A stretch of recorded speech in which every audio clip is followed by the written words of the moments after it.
अस्सलाम वालेकुम my all friends, कैसे हैं आप सब लोग। उम्मीद है आप सब लोग बहुत अच्छे होंगे और अल्हम्दुलिल्लाह मैं भी थोड़ा ठीक हूँ। आज मेरी तबीयत ख़राब हो गई थी तो इसलिए वीडियो बनाने में इतना लेट हो गया है।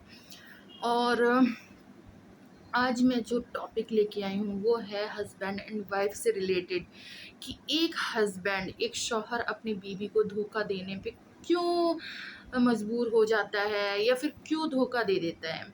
उसकी दो वजह होती है। एक तो खुद बीबी, ठीक है। अब जो औरत देख रही होंगी ना, वो सच में मेरे को कितनी गालियां देंगी मुझे नहीं पता, लेकिन ये हकीकत है। और अगर आप भी ये गलतियां कर रही हैं तो मत करें, आपकी लाइफ खराब हो सकती है।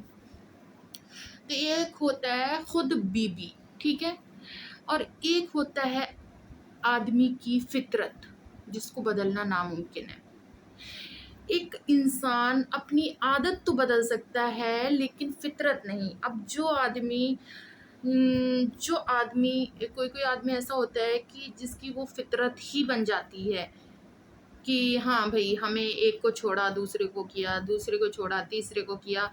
तो उसका सॉल्यूशन भाई मेरे पास नहीं है, क्योंकि फितरत जो होती है वो इंसान की कभी बदलती नहीं है। वो थोड़े दिन के लिए उसको कंट्रोल कर लेगा लेकिन फिर उसके बाद फिर शुरू हो जाएगा।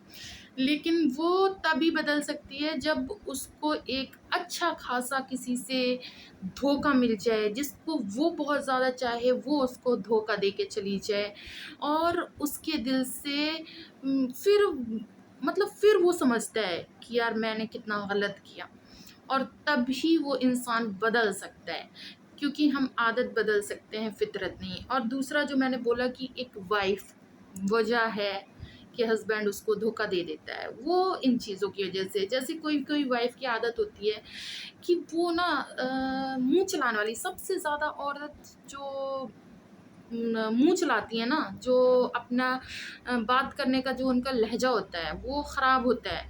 मतलब दूसरा सुने तो उसको ख़राब लगे, और अपने शौहर से कैसी भी कितनी भी बदतमीज़ी से बात करना, तो एक शौहर को वो पसंद नहीं आता।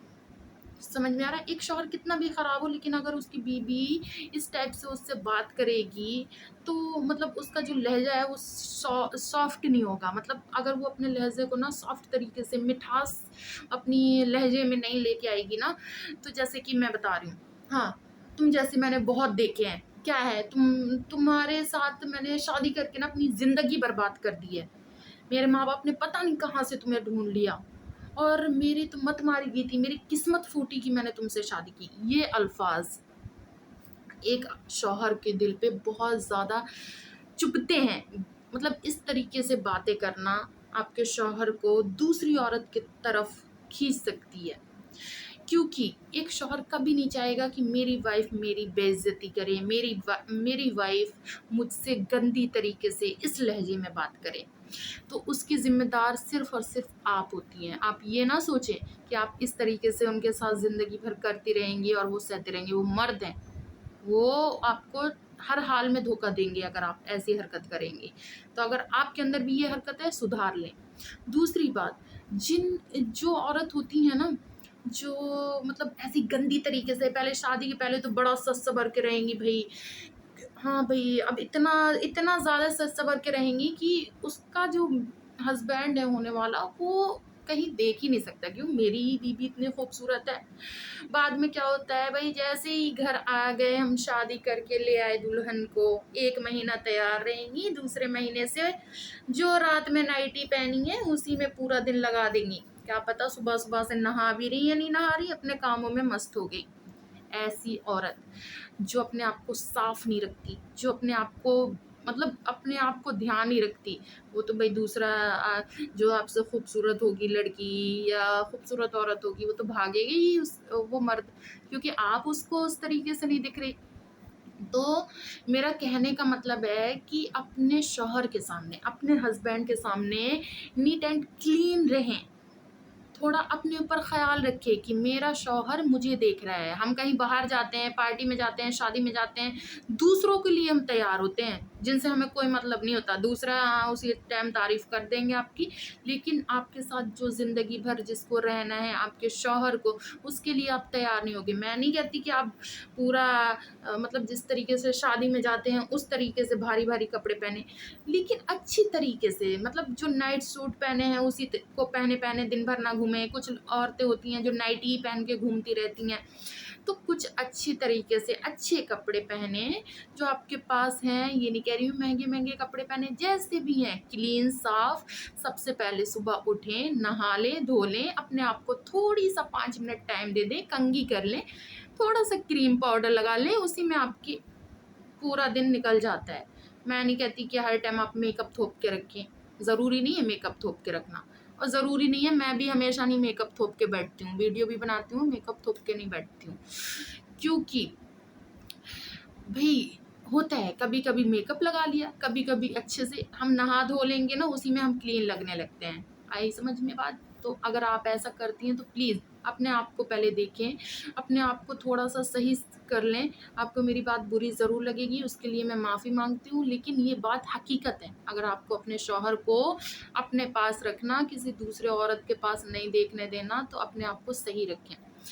अब तीसरी बात जो आती है वो ये आती है कि एक वाइफ जो है ना, अपने हस्बैंड की बातें नहीं समझती है, उसको क्या अच्छा लगता है, क्या नहीं अच्छा लगता है। अगर जैसे कुछ चीज़ है जो हस्बैंड को पसंद नहीं है, लेकिन वो वाइफ वही चीज़ कर रही, वही चीज़ कर रही, वही चीज़ कर रही, तो हस्बैंड यार कब तक सहेगा? वो तो जाएगा ही, जाएगा, 100% जाएगा। तो कुछ बातें ऐसी होती हैं ना जो आपको खुद समझना है, जैसे कि आपके बात करने का अंदाज़, आपकी जो छोटी-छोटी चीज़ें हैं ना, जो बच्चों की तरह रूठ जाना, हाँ, फिर मनाएगा वो, फिर थोड़ी छोटी-छोटी बात में फिर रूठ जाना, फिर मनाएगा। आप छोटी बच्ची नहीं रही, आपकी शादी हो गई। ये चीज़ें ना मतलब ये चीज़ें जो हैं रूठना, मनाना, ये शादी के पहले चलती है, लेकिन बाद में वही शख्स जो आपका हस्बैंड है ना, जो आपको मनाता था, वही आपसे इरिटेट होने लगेगा। ये तो क्या है यार, इसने तो बस छोटी-छोटी बातों में, फिर वो आपको इग्नोर भी करने लगेगा। इसका तो ये काम ही है, इसका ये काम ही है, तो आपको वो इग्नोर करने लगेगा। फिर धीरे-धीरे आपसे इरिटेट होगा तो वो दूसरे की तरफ जाने लगेगा। तो आपको ये सारी चीज़ें समझनी है, इन बातों का ख़्याल रखना है, और आपको अपने आप पे ना बदलाव लाना है। जब आप इस तरीके से ना सँभल जाएँगी ना, तो आपका हस्बैंड 100% आपका ही रहेगा, किसी के पास नहीं जाएगा। तो इंशाल्लाह आपको मेरी वीडियोज़ अच्छी लगी होगी। फिर मिलते हैं नेक्स्ट वीडियो के साथ। अल्लाह हाफ़िज़।